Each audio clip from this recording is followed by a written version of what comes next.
नमस्कार दोस्तों, स्वागत है आपका न्यूज़ का साइंस यूट्यूब चैनल में। आज के इस वीडियो में हम देखने वाले हैं प्रमुख जलप्रपातों के बारे में। इस वीडियो में देखेंगे कि प्रमुख जलप्रपात कौन कौन से भारत में जिनसे परीक्षाओं में प्रश्न पूछे जाते रहे।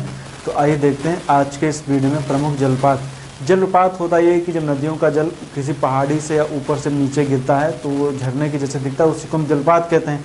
जलपात में भी क्या होता है कि कठोर और मुलायम चट्टानों का देखेंगे तो जैसे मान लीजिए पूरी ये कठोर चट्टान है और ये मुलायम चट्टान है, फिर कठोर चट्टान है, फिर मुलायम चट्टान है, कठोर मुलायम कठोर मुलायम। तो जैसे सीधी बात है कि अगर जो कठोर चट्टान है तो ये तो जल्दी कटेगी नहीं, लेकिन मान लीजिए मुलायम चट्टान जो होगी वो कट जाएगी। फिर वो इस तरीके से मान लीजिए कट गई तो सीढ़ी नुमा जैसे इस तरीके से कठोर चट्टान जल्दी नहीं कटेगी, लेकिन जो मुलायम चट्टानें होंगी वो धीरे धीरे कट जाएंगी। तो कठोर मुलायम कटेंगी तो उससे क्या होगा है कि सीढ़ी नुमा भी संरचना बन जाएगी। तो अगर जो वाटरफॉल एक साथ सीधे गिरता है तो उसको हम तो झरना बोलते हैं, लेकिन अगर जो वो एक तरीके से कह सकते हैं कि एक सीधे ना गिर करके किसी चट्टान पे गिरता है, कठोर चट्टान है कोई भी चट्टान, उस चट्टान पे गिरे फिर उसके नीचे आ जाए तो एक कह सकते हैं कि एक रैपिड के जैसे बन जाता था। छिप्रिका जिसको हम बोलते हैं, उसको हम क्या बोलते हैं, छिप्रिका बोलते हैं। तो उसी तरीके से भारत के संदर्भ में जब हम देखेंगे जैसे बहुत सारे जलप्रपात भारत में स्थित हैं, कोई बहुत बड़ा है कोई छोटा है। हालांकि इससे प्रश्न परीक्षाओं में आते हैं कि आखिर कौन सा जलप्रपात किस नदी पर स्थित है, इस तरीके से प्रश्न पूछे जाते हैं। तो इसको हमें देखना है कौन जलप्रपात। बाकी विश्व स्तर पर देखेंगे तो सबसे बड़ा कौन सा है, कब से कौन सा, छोटा सा कौन सा है, इस तरीके के प्रश्न परीक्षाओं में पूछे जाते हैं। हालांकि बड़े से ही आते हैं, छोटा वगैरह तो नहीं आता है, बड़ा ही पूछा जाता है कौन जलप्रपात सबसे बड़ा। तो उसको आप जैसे आप जान रहे हैं कि सबसे बड़ा एंजिल जलप्रपात है विश्व में। भारत में जब देखेंगे तो हमें कुंचिकल वगैरह देखने को मिलेगा। तो आइए देखते हैं भारत के संदर्भ में कौन जलप्रपात कहाँ पर है, कैसे है। तो शुरुआत यहीं से करते हैं इस साइड से। दरअसल इसमें मैंने प्रमुख नदियाँ बना दी हैं। नदियों में उसमें हम क्या किया, मैंने प्रमुख बांधों के जलप्रपातों के बारे में मैंने बताया है। तो सबसे पहले जब देखेंगे तो यहाँ पर हम देखेंगे तो यहाँ ये नदी कौन सी, स्वर्ण रेखा, देखिए मैंने लिख दिया। तो स्वर्ण रेखा नदी पर एक जलप्रपात स्थित है जिसको हम बोलते हैं हुंडरू जलप्रपात। तो हुंडरू जलप्रपात किस नदी पर स्थित है, हुंडरू जलप्रपात स्वर्ण रेखा नदी पर स्थित है। उसके नीचे जब आएंगे तो हमें दिखेगी महानदी। ये है महानदी। हालांकि इसके बीच में वैशाली और बात नहीं कर रहे हैं, यहाँ पर जब देखेंगे तो आपको महानदी जो है इस पर एक जलप्रपात इसको बोलते हैं कोली घूघर। लेकिन कोली घूघर महानदी पर ही नहीं, महानदी से सहायक नदी है, बिल्कुल थोड़ी सी, मतलब मान लीजिए 1 किलोमीटर 2 किलोमीटर की रेंज में जैसे ही वहाँ पर एक अहिराज नाम की नदी है जो महानदी की सहायक नदी है। उसी पर एक कोली घूघर अहिराज नदी पर। अहिराज नदी मिलती किसमें, महानदी पे। जब आप मैप वगैरह में देखेंगे, मैप या गूगल मैप वगैरह पे सर्च करके देखिए तो बिल्कुल जैसे महानदी निकली हुई उसके थोड़ी सी दूरी पर ये जलप्रपात स्थित है। और लोग यहाँ पर कह सकते हैं टूरिस्ट स्पॉट भी है, लोग घूमने भी जाते हैं। इसके नीचे जब हम आएंगे तो हम देखेंगे तो यहाँ पर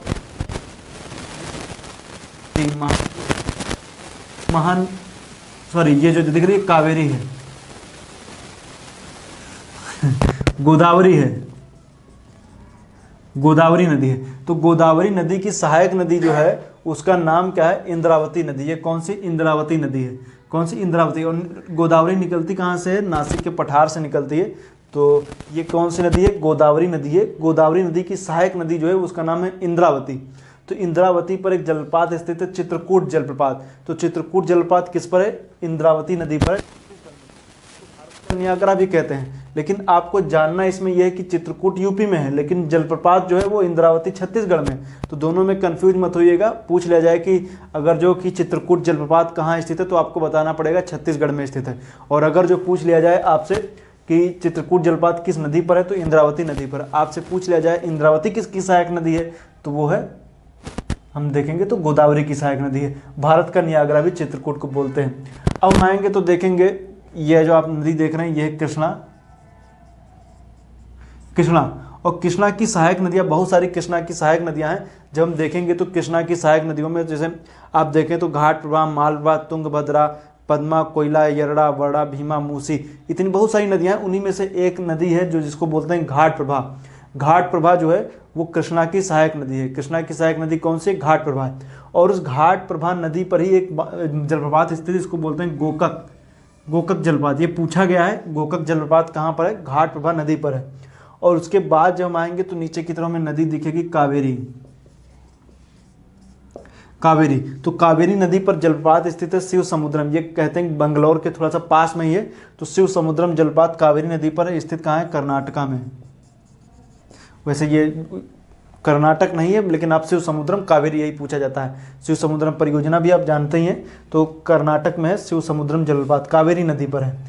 अब हम इस तरफ क्या ये देखते हैं, तो इसमें एक, हालांकि ऊपर की तरफ हम देखेंगे तो एक दिखेगा चंबल नदी पर, चंबल नदी पर जलपात स्थित है चुलिया। तो ये पूछा जाता है चुलिया चंबल नदी पर है। चंबल जो है वो यमुना की सहायक नदी है, मैं बता दे रहा हूँ, यमुना, और यमुना जो सहायक नदी है वो गंगा की सहायक नदी है। तो चंबल जो है वो यमुना में मिलती है, यमुना जो है वो गंगा मिलती है। तो ये कौन सी? ये यमुना है, और ऊपर की तरफ ये गंगा नदी है। तो ये चंबल है, ये तो चंबल मिली यमुना में, यमुना मिली गंगा में, तो चंबल नदी पर ये चुलिया जलपात। इसके बाद हम आएंगे तो देखेंगे नर्मदा नदी।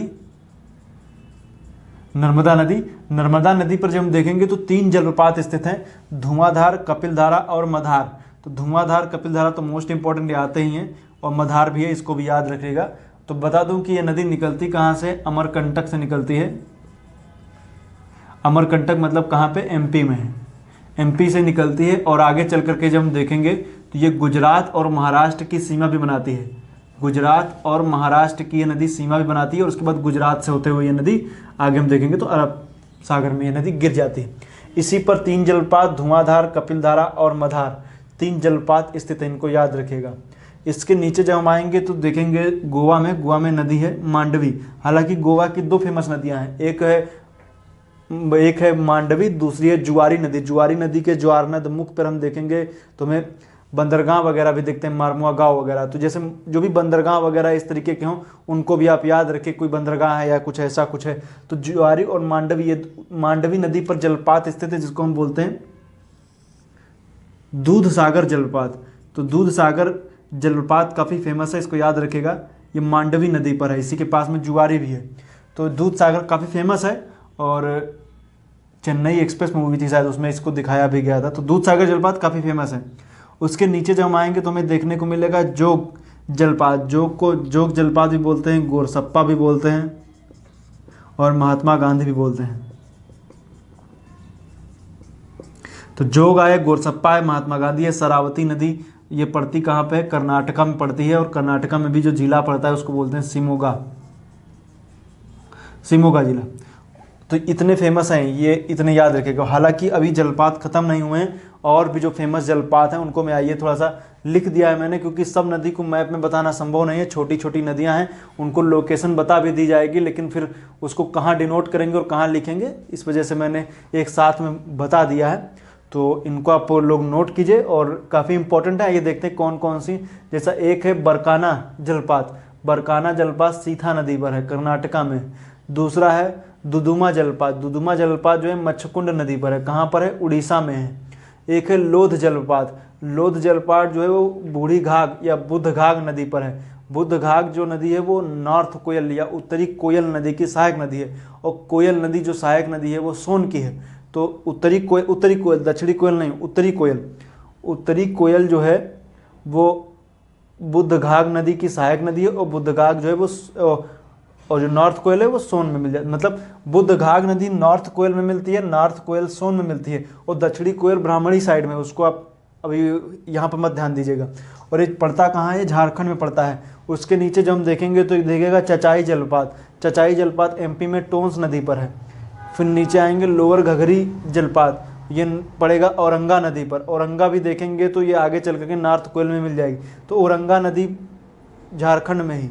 एक है वसुधरा जलपात, वसुधरा जलपात जो देखेंगे वो अलकनंदा नदी पर उत्तराखंड में। हालांकि लोअर घघरी जलपात जो है वो औरंगा नदी पर ना होकर के लोअर घघरी पर, घघरी नदी पर ही, लेकिन घघरी जो है वो औरंगा की सहायक नदी, तो बिल्कुल पास में ही है, बहुत ज़्यादा उसमें डिफरेंस नहीं है।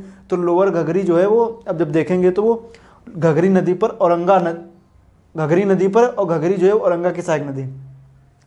वसुधरा आप याद रखिएगा, वसुधरा से प्रश्न पूछा जा सकता है। वसुधरा जलपात अलकनंदा नदी पर कहाँ पर है? उत्तराखंड में। अलकनंदा और भागीरथी नदियां जब मिलती तो कौन सी नदी बनती, बताइए मुझे। नेक्स्ट है थलैयार जलपात, थलैयार जलपात मंझलार नदी पर तमिलनाडु में है। बिल्कुल देखेंगे तो यहाँ पर नदी दिखती है, ये मंझलार तो यहीं पर है। और एक कुंचिकल जलपात बरही नदी पर। तो बरही नदी को जो हम देखेंगे तो कई सारी सहायक नदियां मिल करके, बरही भी है और भी कई सारी सहायक नदियां हैं, तो करीब 5 सहायक नदियां मिल करके पंचगंगा वेली नदी पर ये मिलती हैं। तो आगे जिनकी संयुक्त धारा पंचगंगा वेली नदी कहलाती है। और ये कहाँ की है, ये स्थित है, ये कर्नाटका में है, कर्नाटका बरही नदी पर। तो कुंचिकल जलपात ये भारत का सबसे ऊंचा झरना है, बरही जलपात पंचगंगा वेली नदी, और ये कहाँ पर स्थित है, कर्नाटका में। तो नोखालिकई जलपात चेरापूंजी में स्थित है, मेघालय। ये यहाँ पर आप जब देखेंगे तो यहाँ पर आपको दिखेगा। गारो खासी जयंतिया 3 पहाड़ियाँ हैं, तो देखेंगे तो खासी में ही लगभग स्थित है। तो खासी में देखेंगे तो यहाँ पर पड़ेगी, तो खासी में पूर्वी खासी, ये यहाँ पर नोखालिकई और नौसियांग दोनों जलपात यहीं पर स्थित हैं, तो इनको याद रखिएगा। इसके नीचे फिर देखेंगे तो पायकारा जलपात है। तो देखिए नोखालिकई जलपात चेरापूंजी मेघालय, नौसियांग जलपात पूर्वी खासी मेघालय, और पायकारा जलपात तमिलनाडु नीलगिरी। तो इनको आप याद रखिएगा। ये गारो खासी जयंतिया 3 यहाँ पर ट्राइब्स भी हैं, 3 यहाँ पर पहाड़ियाँ भी हैं, तो इसको याद रखिएगा। पायकारा तमिलनाडु में नीलगिरी में के आसपास पड़ेगा यहाँ पर, तो याद रखिएगा। तो ये रही, हालांकि जो हम जो चीज़ें देख रहे हैं तो इसमें एक पैटर्न आपको देखने को ये मिल रहा है कि जो जलप्रपात हैं वो पूरी तरीके से दक्षिण भारत में स्थित हैं। हालांकि हिमालयी क्षेत्र में भी आपको जलपात देखने को मिल जाएंगे, लेकिन जब हम देखेंगे तो परीक्षा की दृष्टि से, तो चूंकि पहाड़ी एरिया जो होगा वहीं पर जलपात होंगे, मैदानी एरिया में तो नदी बिल्कुल समतल बहती है, उसमें कोई जलपात तो हो नहीं सकता। इसलिए जब आप देखेंगे तो दक्षिण का प्रायद्वीपी पठारी क्षेत्र में जब देखेंगे तो यहाँ पर हमें जलपात ज़्यादा दिखते हैं। और एक तरीके से कह सकते हैं कि ये खास करके दक्षिणी भारत में मध्य प्रदेश के आसपास हो गया, चाहे वो उड़ीसा हो, चाहे वो कर्नाटका का एरिया हो, चाहे वो महाराष्ट्र हो, तमिलनाडु हो, और चाहे वो केरल का क्षेत्र हो, वहाँ पर हमें देखने को ये मिलते हैं। तो आज के लिए फिलहाल इतना ही। उम्मीद करता हूँ वीडियो आपको अच्छा लगा। वीडियो देखने के लिए पुनः एक बार आपका बहुत बहुत धन्यवाद।